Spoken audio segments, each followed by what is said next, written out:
બીજી તરફ બાબુઓને સીએમ ભૂપેન્દ્ર પટેલે સૂચક ટકોર કરી છે।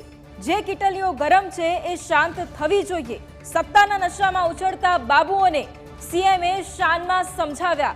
પ્રજાના કામને પ્રાથમિકતા આપવી તેવું ભૂપેન્દ્ર પટેલે કહ્યું છે।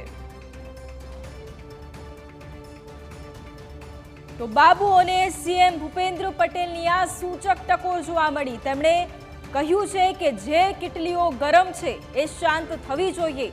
સત્તાના નશામાં ઉછળતા બાબુઓને સીએમએ શાનમાં સમજાવ્યા છે। બીજી તરફ પ્રજાના જે કામો છે તેને પ્રાથમિકતા આપવી જોઈએ તેવું પણ સીએમ ભૂપેન્દ્ર પટેલે કહ્યું છે।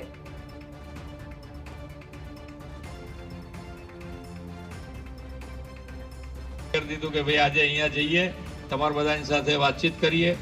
અહીંયાથી આગળ ક્યાં જવાનું છે, એક કલેક્ટર ઓફિસ બી જવાના છે। અહીંયા જેમ કીધું ને કે ભાઈ આ કીટલીઓ ગરમ છે, બધી શાંત થઈ જવી જોઈએ।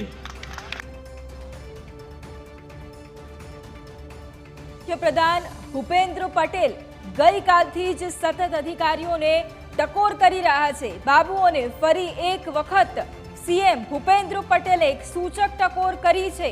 બીજી તરફ તેમણે એ પણ કહ્યું છે કે જે કીટલીઓ ગરમ છે તે શાંત થવી જોઈએ।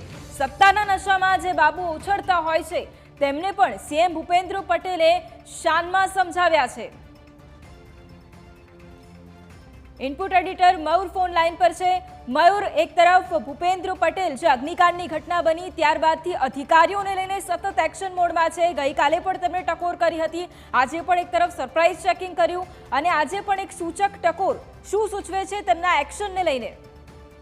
જી બિલકુલ, મુખ્યમંત્રી ભૂપેન્દ્ર પટેલની સરકાર એક્શન મોડની અંદર છે અને હવે પ્રજાને જે પજવતા અધિકારીઓ હશે તેને બક્ષવામાં નહીં આવે। સૂચક રીતે મુખ્યમંત્રી ભૂપેન્દ્ર પટેલે જાહેર મંચ ઉપરથી પણ ટકોર કરેલી છે કે જે કીટલીઓ ગરમ છે એ હવે શાંત થઈ જવી જોઈએ। એટલે કે જે પણ અધિકારીઓ જે પ્રજાને પજવણી કરી રહેલા છે, રાજ્યની જે પણ સરકારી કચેરીઓમાં કામ કરી રહેલા છે તેમને સીધો આ સંદેશો છે। અને હવે ભૂપેન્દ્ર પટેલ સરકાર અને મુખ્યમંત્રી ભૂપેન્દ્ર પટેલ પોતે એક્શન મોડમાં છે। ગમે ત્યારે ગમે તે સરકારી કચેરીની મુલાકાત લઈ શકે છે। ત્યાં પ્રજાના જે પ્રશ્નો છે, પ્રજાને પડતી હાલાકીઓ છે તેનું તાત્કાલિક નિરાકરણ નહીં આવે તો એક્શન પણ લેવામાં આવશે ને અધિકારીઓની જે મનસ્વી નિર્ણયો લે છે અથવા તો પ્રજાને જે અધિકારીઓ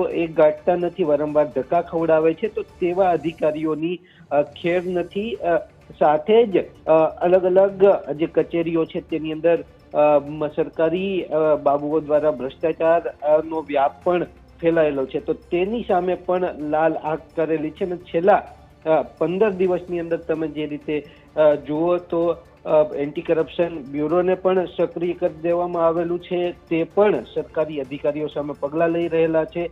રાજ્યની જુદી જુદી મહાનગરપાલિકાઓ અને કલેક્ટર કચેરીઓની અંદર પણ આવા ભ્રષ્ટ અધિકારીઓ છે એને સસ્પેન્ડ કરવામાં આવી રહેલા છે। હવે મુખ્યમંત્રી ભૂપેન્દ્ર પટેલ જે છે તે આ પ્રકારના અધિકારીઓ અને આ પ્રકારની જે ગરમ કીટલીઓ છે તેને બક્ષવાના મૂડમાં નથી। બિલકુલ, આભાર મયુર, અમારી સાથે જોડાયા તે માટે।